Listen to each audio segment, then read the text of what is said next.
Assalamualaikum warahmatullahi wabarakatuh. Alhamdulillahirrahmanirrahim. Wassalatu wassalamu ala asyrofil anbiya wal mursalin Sayyidina Muhammadin wa ala alihi wa sahbihi ajmain amma ba'du. Alhamdulillahirrahmanirrahim. Puji syukur kita panjatkan kehadirat Allah subhanahu wa ta'ala atas limpahan rahmat dan karunia-Nya sehingga kita sampai dengan hari ini berada di posisi ke-20 di bulan Ramadan.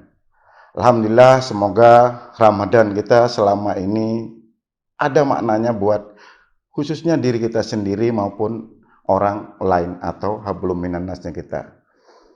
Kita sering berbicara mengenai puasa Ramadan. Sejatinya apa sih puasa Ramadan itu?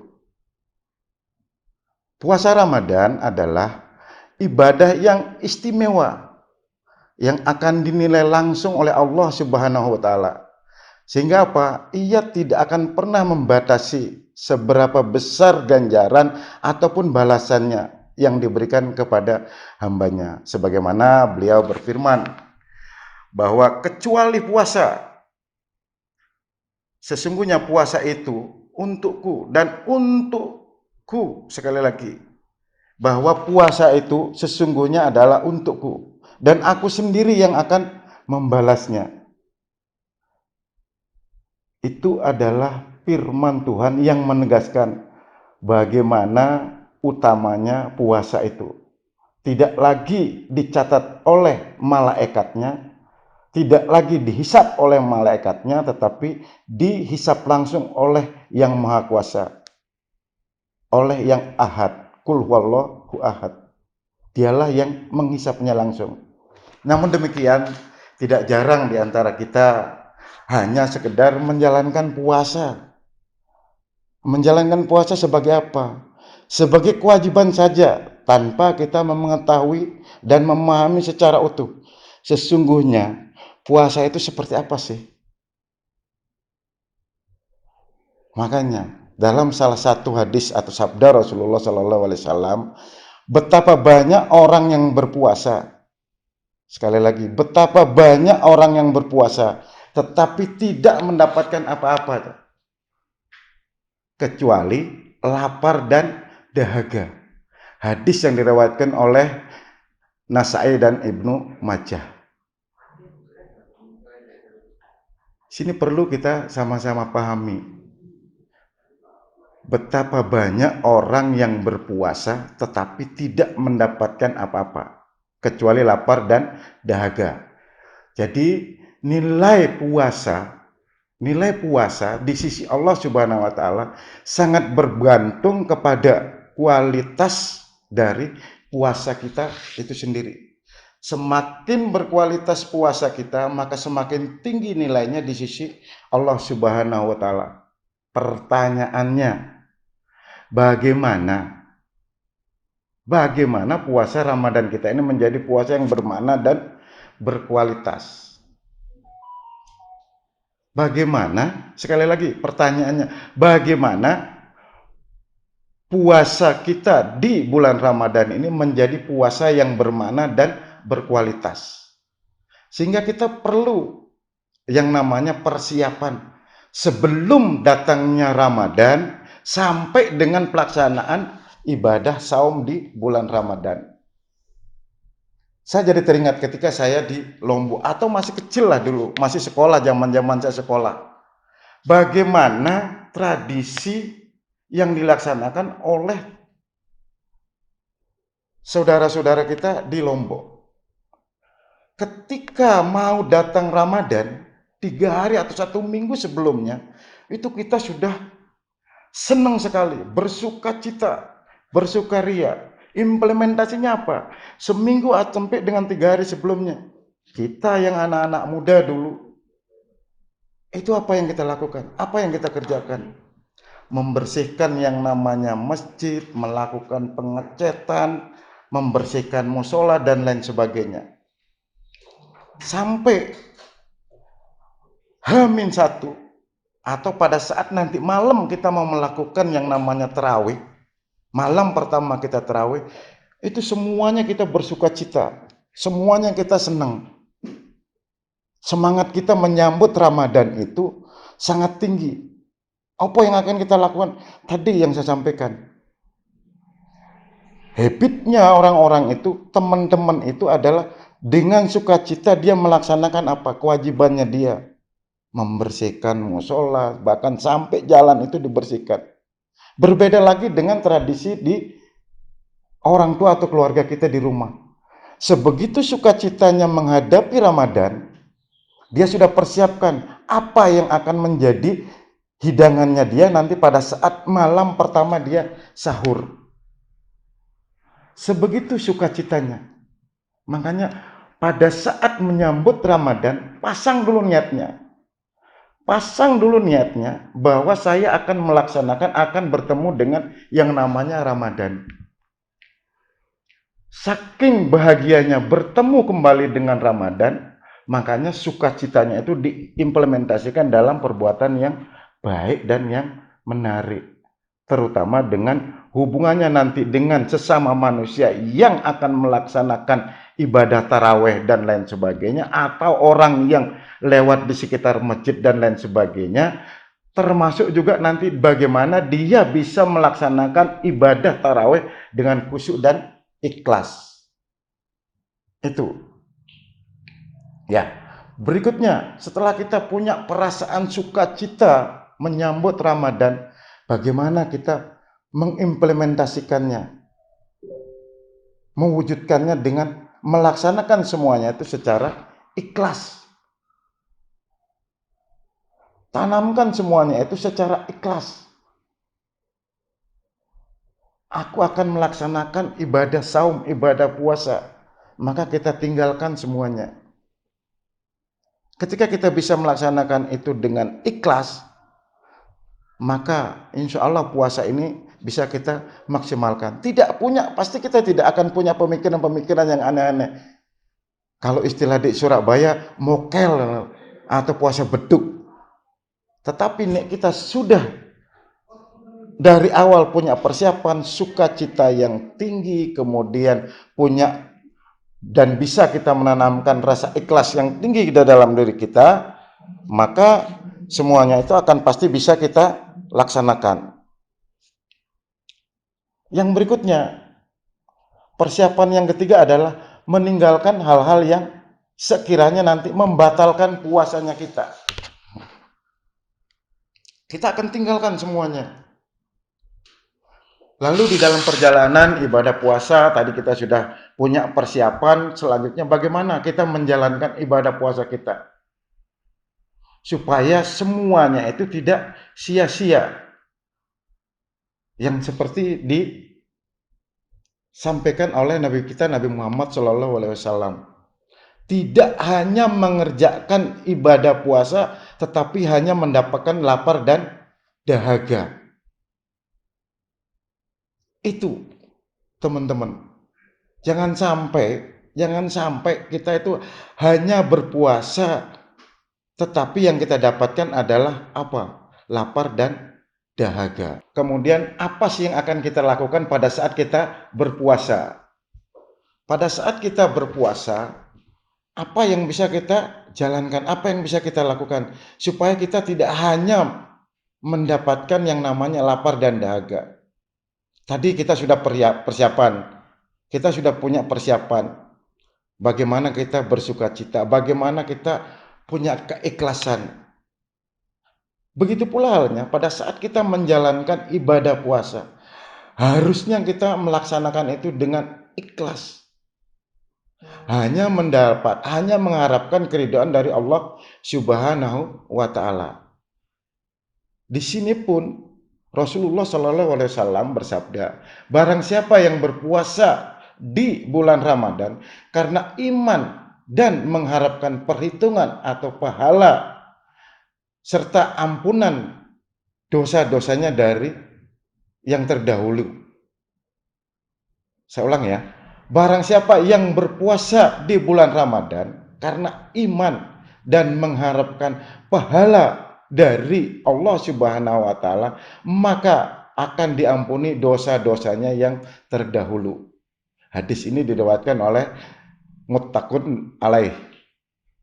Yang kedua, setelah kita menjalankan puasa dengan tulus dan ikhlas, bagaimana kita meninggalkan hal-hal yang membatalkan puasa. Baik itu berupa makan, minum, dan lain sebagainya. Termasuk tata cara bagaimana kita berperilaku, bagaimana kita bertindak, bagaimana kita berbuat. Siyogyanya kita harus meninggalkan semuanya itu. Karena kalau kita ketahui bersama, salah satu yang membatalkan puasa kita adalah apa? Ketika kita berbohong. Nek kita ngobrol, bercerita, ngalur ngidul, kemudian terselip satu kebohongan, maka otomatis puasa kita nilainya pasti jadi berkurang. Yang ketiga, kita harus meninggalkan hal-hal yang membuat puasa kita menjadi sia-sia. Jangan sekali-kali kita mengerjakan puasa ini seperti yang disampaikan tadi di atas. Jangan sekali-kali puasa kita menjadi sia-sia. Jangan sekali-kali menjadi sia-sia. Karena sesuatu yang dikerjakan hanya sia-sia, kita hanya mendapatkan apa? Lapar dan dahaga. Makanya kalau saya mengistilahkan begini, puasa ini bukanlah suatu kewajiban. Puasa adalah kebutuhan bagi umat manusia. Ketika kita mau mendekatkan diri kepada Sang Holik, Dia yang Maha Kuasa, yang Ahad, sebagaimana disebutkan dalam Al-Ikhlas, yang Ahad sebagai penguasa kita, sebagai penggerak kita, maka baliklah dia logikanya. Puasa itu bukan sebagai kewajiban, tetapi adalah kebutuhan. Sama dengan kita yang namanya sholat. Tidak jarang teman-teman kita, saudara kita yang mengatakan bahwa sholat adalah kewajiban. Pertanyaan berikutnya, kalau sholat itu atau puasa itu kewajiban, nek sampean puasa jenenge tetap Gusti Pangeran, namanya Tuhan. Nek sampean nggak puasa, nggak sholat, juga jenenge Gusti Pangeran, Gusti Allah. Makanya paradigmanya itu kita balik. Kalau yang namanya sholat, namanya puasa itu adalah kebutuhan, maka ceritanya akan berbeda. Logikanya begini, kalau kita kerja di kantor, kita diwajibkan untuk apel pagi atau kita diwajibkan untuk menyelesaikan pekerjaan, ceritanya berbeda. Yang ada di benak kita adalah beban. Tetapi nek kebutuhan kita untuk sesuatu dan lain hal, maka ceritanya juga akan berbeda. Makanya Tuhan bilangnya apa? Nek kamu butuh, ya sholato.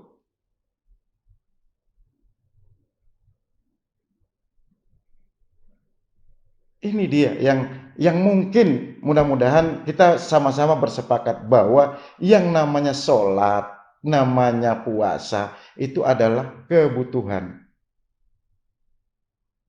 Makanya nek kita butuh sama dia, maka kita seyogyanya, sehendaknya, seharusnya dan wajib kita meminta kepada dia. Makanya ada dalam satu cerita yang mengatakan, kapan sih seorang hamba, makhluk atau manusia ini paling dekat dengan Tuhannya, dengan Sang Penciptanya? Dijawab pada saat sholat. Pada saat sholat yang mana kita dekat dengan dia? Balik lagi ke yang tadi, yang dimintakan, bahwa bagaimana sholat kita, puasa kita menjadi bermakna. Siogyanya kita harus memahami, sama puasa ini kita harus memahami. Apa sih hakikatnya ini aku puasa? Jangan kita hanya menjalankan syariat saja. Syariatnya kita berpuasa adalah menahan diri dari lapar dan dahaga. Tapi hakikatnya apa? Hakikatnya secara hablum minan nasnya, bagaimana kita merasakan saudara-saudara kita yang kebetulan kurang mampu, yang kebetulan kurang beruntung, yang mungkin dia dalam sehari itu bisa makan sekali saja dalam sehari, atau juga bahkan dia tidak makan dalam sehari bisa jadi, sehingga kita mampu merasakan bagaimana lapar dan dahaganya di saat siang bolong seperti ini. Gimana perut kita rasanya seperti apa. Itu loh yang bisa kita dapatkan. Apa yang bisa kita dapatkan? Pembelajaran apa yang bisa kita dapatkan? Kemudian kepada Yang Maha Kuasa, sebagai holiknya kita, sebagai ahadnya kita, apa yang bisa kita sampaikan? Apa yang kita bisa dapatkan? Kecuali hanya mendekatkan diri dengan Dia. Pada saat kita mendekatkan diri dengan Dia, tadi kita sudah sampaikan bahwa yang namanya ibadah saum hendaknya dibarengi, diimbangi dengan pekerjaan-pekerjaan ibadah sunat lainnya. Sebelumnya Tuhan sudah menyampaikan, jika kamu butuh nyaman, butuh tenang, maka wuduklah. Kalau kamu belum nyaman, belum tenang, sholatlah. Pada saat sholat itulah kita bisa meminta. Karena pada saat sholat itulah kita paling dekat dengan Dia. Terkait dengan makna, mungkin sedikit kita ke arah sholat. Dapatkah kita memaknai sholat kita seperti kita memaknai puasa? Bukan sebagai kewajiban kita untuk melaksanakan sholat, tetapi adalah kebutuhan kita untuk melaksanakan sholat.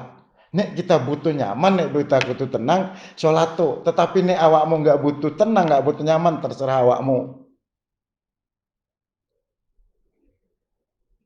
Karena di dalam syariat Islam, bahwa agama Islam itu, agama itu adalah pikir akal, dalil akli, dalil nakli, pikir akal. Begitu pula dengan halnya dengan sholat. Sudah nggak kita berpikir dengan sholat? Coba kita mulai dari yang pertama, sholat. Bahwa sholat itu bukan kewajiban, tapi sholat itu adalah kebutuhan.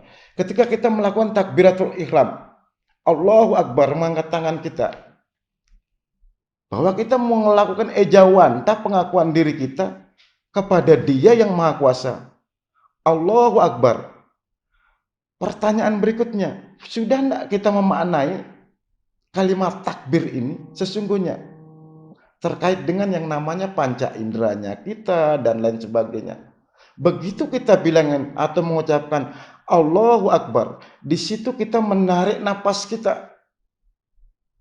Menarik napas kita ke dalam sampai dengan kerongkongan. Mudah-mudahan kita sama-sama ingat. Ketika kita sakratul maut, kita akan dicabut nyawanya kita melalui mana? Yang paling dekat, yang paling gampang adalah melalui kerongkongan. Begitu masuk tarikan napas kita sampai ke kerongkongan, bisa enggak kita memendamkan dia sampai ke dalam, ke bawah, ke jantung kita, sebagai pusat dari sirkulasi pernapasan kita, di mana jantung itu paling dekat dengan yang namanya hati. Coba kita sama-sama bayangkan, praktekkan sama-sama. Ucapkanlah takbiratul ihram, Allahu Akbar. Nyampe nggak dia ke dalam bawah? Kemudian kita keluarkan dia. Pengakuan diri kita kepada Yang Maha Kuasa. Kemudian kita lanjutkan dia dengan membaca doa iftitah. Di mana sana kita menyebutkan, mengakui, sholatku, hidupku, matiku, kuserahkan hanya kepadamu, lillahi ta'ala. Baru kita yang namanya membaca Fatihah. Di mana bacaan Fatihah adalah bacaan wajib dari sholat. Pertanyaan berikutnya, kenapa Fatihah menjadi bacaan wajib dalam sholat? Sehingga kita bisa memaknai semuanya. Kenapa Fatihah menjadi bacaan wajib dari sholat? Selain dia bukan sebagai umul kitab. Kita tahu Fatihah itu adalah umul kitab. Tetapi lebih dari dia sebagai umul kitab, dia adalah menjadi bacaan wajib dari sholat. Kemudian sholat itu Fatihah itu dibagi menjadi berapa? Pada saat kita membaca Fatihah ini, kita tahu bagiannya ke siapa, sehingga pada saat kita membacanya, kita bisa menempatkannya. Di sini lagi-lagi ada yang namanya hablum minallah, hubungan kita dengan yang maha kuasa sebagai sang penciptanya kita. Kemudian ada yang namanya hablum minannas, hubungan kita dengan sesama kita sebagai manusia. Baru kita nanti hubungan kita sesamanya. Makanya Tuhan bilangnya apa? Ketika kamu mati, tidak akan pernah hambaku kuhisap jika hubungannya dengan sesama manusianya tidak selesai. Hablum minannasnya tidak selesai di dunia, maka tidak akan dihisap oleh Allah Subhanahu wa taala. Makanya pada saat kita takziah, ada yang meninggal, takziah itu disebutin segala hutang piutang atau urusan dengan yang namanya sesama manusia dihiwalahkan kepada keluarganya, dipindahkan kepada keluarganya. Supaya apa? Supaya hubungan dengan manusia dilepaskan. Tinggal almarhum ini berhubungan dengan yang maha kuasa atau sang pencipta. Sebegitu hebatnya hubungan hablum minannas maupun hablum minallahnya kita. Makanya Allah Subhanahu wa taala menyampaikan, selesaikan dulu hubunganmu dengan sesama manusiamu karena kamu adalah sebagai manusia. Kalau istilah Jawanya adalah manu sama sia, yang tentunya diartikan jauh lebih dalam, kalau kita memaknainya juga jauh lebih dalam. Sampai di sini ketika kita menyampaikan kembali ke yang tadi bahwa sholat itu adalah bukan kewajiban, puasa juga bukan kewajiban, maka seyogyanya kita bisa memaknainya. Bagaimana kita memaknainya, bagaimana kita menjalankannya, bagaimana kita merasakannya. Termasuk tadi saya sampaikan, kapan kita saatnya kita paling dekat dengan yang Maha Kuasa, dengan Tuhan kita. Kapan kita meminta yang insya Allah tidak akan ditolak? Pada saat kita sujud. Disitulah kita menyampaikan permohonan. Makanya Allah Subhanahu wa taala berfirman, tidak ada jarakku antara aku sang pencipta dengan hambaku, tidak lebih dari sehelai rambut ketika aku dengan hambaku. Di manakah itu? Pada saat kita melaksanakan sujud. Sebegitulah kiranya makna-makna yang bisa kita maksimalkan, yang bisa kita manfaatkan pada kesempatan yang baik ini, waktu yang sangat singkat ini. Mudah-mudahan semuanya ini bisa kita mendapatkan sesuatu pembelajaran yang jauh lebih baik, yang lebih berarti, yang lebih bermakna, yang lebih berguna bagi kita semua, terutama pada saat kita menyelesaikan sisa waktu Ramadan kita yang kurang dari 9 atau 10 hari ke depan. Mudah-mudahan, karena bulan puasa ini kan dibagi menjadi 3, ya. Bulan penuh kebarokahan, bulan penuh magfirah, dan bulan penuh ampunan, termasuk turunnya Lailatul Qadar di sini. Makanya bagaimana kita memaknai semuanya itu, bagaimana kita melakukan kebaikan-kebaikan, bagaimana kita melakukan istiqomah di akhir bulan Ramadan ini. Semoga apa yang menjadi pembelajaran dari 20 hari bulan Ramadan yang sekarang ini hingga nanti akhir Ramadan ini bisa kita implementasikan di dalam kehidupan kita selanjutnya, kehidupan kita berikutnya lepas dari Ramadan. Walaupun nanti kewajiban kita ada sebagai kewajiban kita yang terakhir di bulan Ramadan adalah mengeluarkan yang namanya zakat fitrah untuk menyempurnakan ibadah puasa kita yang harus kita jalankan selama 1 bulan ini. Mudah-mudahan semuanya ini ada manfaatnya buat kita semua, khususnya buat saya sendiri dan keluarga saya, sehingga bisa jauh lebih istiqomah dan bisa lebih ikhlas lagi dalam menjalankan ibadah puasa, termasuk dengan ibadah-ibadah yang lainnya, baik itu sholat maupun ibadah zakat dan lain sebagainya. Saya pikir itu yang bisa saya sampaikan di kesempatan kali ini, kesempatan berbagi ini. Mudah-mudahan ada manfaatnya. Sekali lagi, wabillahi taufik wal hidayah. Wassalamualaikum warahmatullahi wabarakatuh.